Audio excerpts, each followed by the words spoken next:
Hello everyone. Today we are going to do our fourth chapter, the Delhi Sultanate, AD 1206 to AD 1526. The Turkish invaders were newcomers to India. They expanded the Muslim frontiers substantially. Muhammad Ghori died in AD 1206. His empire was divided among his generals. Qutbuddin Aibak, the general of his Indian provinces, suppressed other governors. He declared himself the Sultan of Delhi. In AD 1206, he laid the foundation of the Delhi Sultanate. His dynasty was known as the Slave Dynasty because Qutbuddin himself was a slave of Muhammad Ghori. Iltutmish and Balban had also been slaves in their early career. तो Turkish invaders जो थे वो नए नए आए थे India में और वो इंडिया में मुस्लिम फ्रंटियर्स एक्सपांड कर रहे थे। तो हमने पहले भी पढ़ा था चैप्टर 1 में कि मोहम्मद घोरी जो थे उनकी डेथ हो गई थी 1206 में। उसके बाद उनका एम्पायर जो है उनके जनरल ने सक्सीड किया था। तो कुतुबुद्दीन ऐबक जो था उनका जनरल था जो कि यहाँ इंडियन प्रोविंसेस को गवर्न कर रहा था। मोहम्मद घोरी वापस लौट गया था और कुतुबुद्दीन ऐबक जो है वो यहाँ के प्रोविंसेस को एडमिनिस्टर कर रहा था।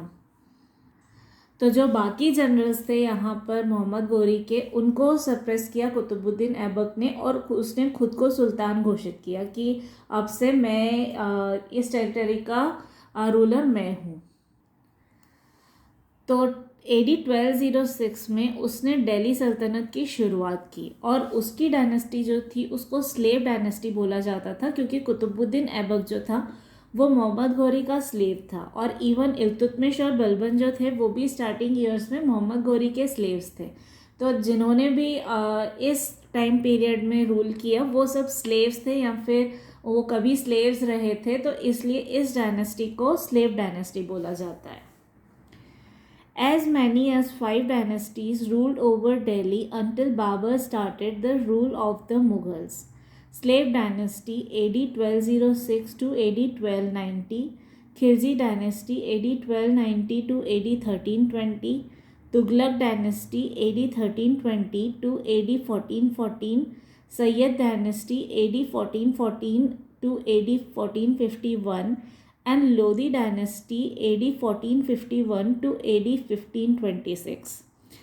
तो दिल्ली पर कई डायनेस्टीज ने रूल किया। बाबर ने मुग़ल रूल को स्टार्ट किया था अराउंड AD 1526-27 में। उससे पहले 5 डायनेस्टीज ने टोटल रूल किया था। तो सबसे पहली थी स्लेव डायनेस्टी जिसने 1206 से 1290 तक रूल किया। उसके बाद सेकंड थी खिलजी डायनेस्टी जिसने 1290 से लेकर 1320 तक रूल किया। फिर थर्ड थी तुगलक डायनेस्टी जिसने AD 1320 से AD 1414 तक रूल किया। फोर्थ थी सैयद डायनेस्टी जिसने AD 1414 से AD 1451 तक रूल किया। और लास्ट फिफ्थ थी लोधी डायनेस्टी जिसने 1451 से 1526 तक रूल किया। उसके बाद बाबर ने मुग़ल डायनेस्टी को इस्टेब्लिश किया इंडिया में। Sources of information about the Delhi Sultanate. The inscriptions, coins and monuments like forts, mosques, tombs and temples provide ample information about the history of this period. In addition to these, we have travelers' accounts and court chronicles that provide information about events and lives of kings and ordinary people. तो अब कौन कौन से sources हैं जिनसे हमको दिल्ली सल्तनत के बारे में इंफॉर्मेशन मिलती है? तो जो भी उस टाइम के इंस्क्रिप्शंस हैं, कॉइन्स हैं, मॉन्यूमेंट्स हैं। मॉन्यूमेंट्स में आपके फोर्ट्स हो गए, mask, Tom's, temples, palaces, minars, ये सब चीज़ें। इंस्क्रिप्शंस जो हैं वो आइदर स्टोन इंस्क्रिप्शंस या फिर कॉपर प्लेट इंस्क्रिप्शंस। तो इन सब से हमको बहुत सारी इन्फॉर्मेशन मिलती है उस टाइम पीरियड की हिस्ट्री के बारे में। उनसे उसके अलावा कुछ ट्रैवलर्स के अकाउंट्स हैं, कुछ कोर्ट के क्रॉनिकल्स हैं जिनसे हमको काफ़ी इन्फॉर्मेशन मिलती है कि उस टाइम पर किंग्स की लाइफ्स कैसी थी, क्या क्या इवेंट्स हैं उनकी लाइफ में, ऑर्डिनरी लोगों की लाइफ कैसी थी, उनका रहन सहन कैसा था, उनका कल्चर कैसा था। ये सारी इन्फॉर्मेशन मिलती है हमको। The court chronicles means Tawarikh or an account of historical events. Such accounts are mainly in Persian and partly in Arabic. The authors were wise and learned men.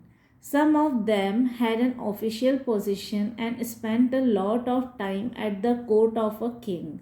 Ziauddin Barani wrote Twarikh-e-Firoz Shahi. It begins with the accession of Balban and comes down to the early years of Firoz Tughlaq. Minhaj-e-Siraj wrote on the early history of the Delhi Sultanate.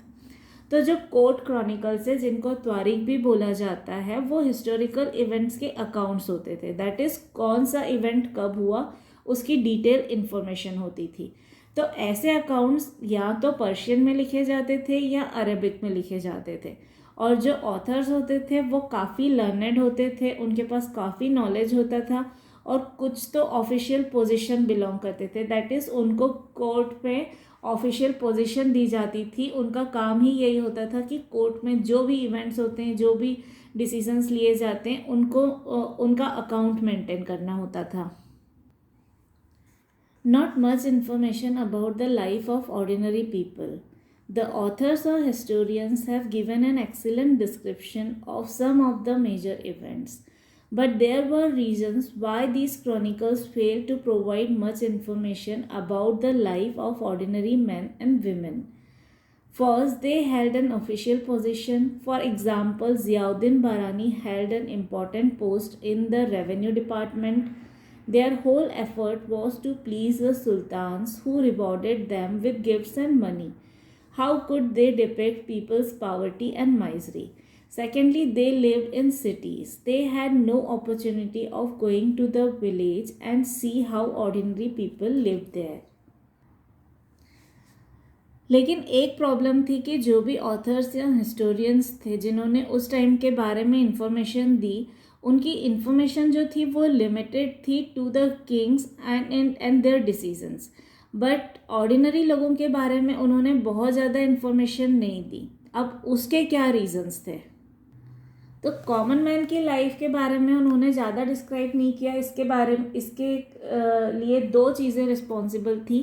पहला, उनके पास कोई official position होती थी. For example Ziauddin बरानी जिन्होंने तारीख़-ए-फ़िरोज़ शाही लिखा था, तो उनकी वो जो थे रेवेन्यू डिपार्टमेंट में उनकी एक पोस्ट थी.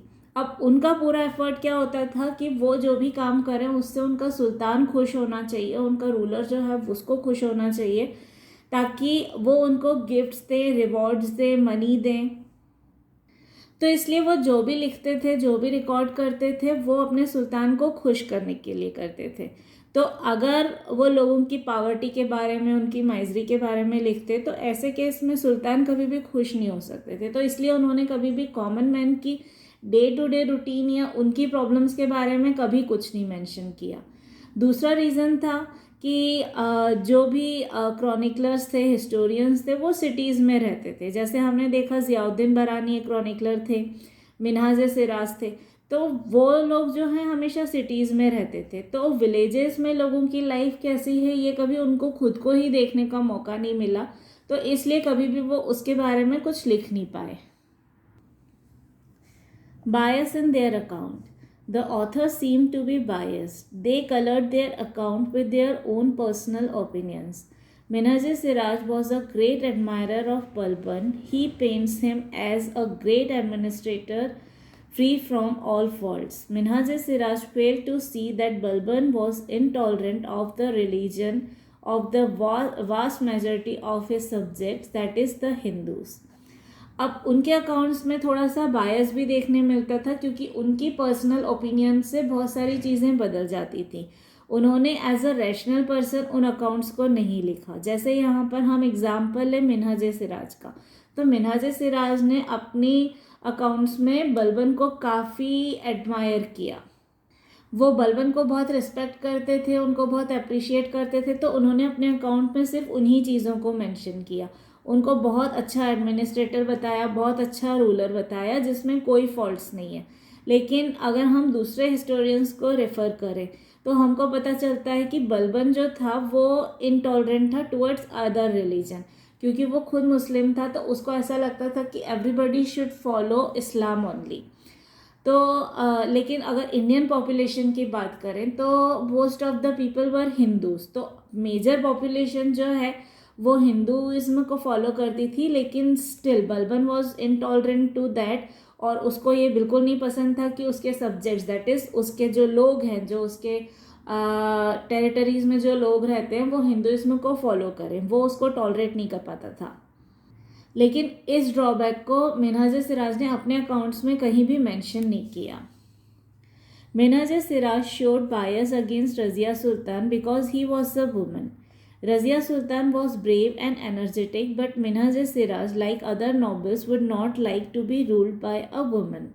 According to him, women are supposed to be subordinate to men. Ziauddin Barani was a highly educated man. He knew the duties of a historian, yet he was not free from bias and prejudices. तो दूसरा बायस देखने को मिलता है मिनहाज सिराज के account में against Razia सुल्तान। रज़िया सुल्तान जो है वो एक लेडी थी, she was very brave and energetic, उनका एडमिनिस्ट्रेशन बहुत अच्छा था। लेकिन जो दूसरे नॉबल्स थे उनको कभी भी रज़िया सुल्तान पसंद नहीं आती थी, क्योंकि उनको ऐसा लगता था कि एक लेडी उनके ऊपर कैसे रूल कर सकती है। तो सेम फीलिंग मिनहाज सिराज को भी थी, इसलिए मिनहाज सिराज ने रज़िया सुल्तान को कभी भी अप्रिशिएट नहीं किया। तो उनके अकॉर्डिंग ऐसा था कि विमेन जो है वो कभी भी रूलिंग पोजीशन में नहीं होनी चाहिए, वो कभी भी हमको रूल ना करें, उनको हमेशा सबॉर्डिनेट काम करना चाहिए मैन का।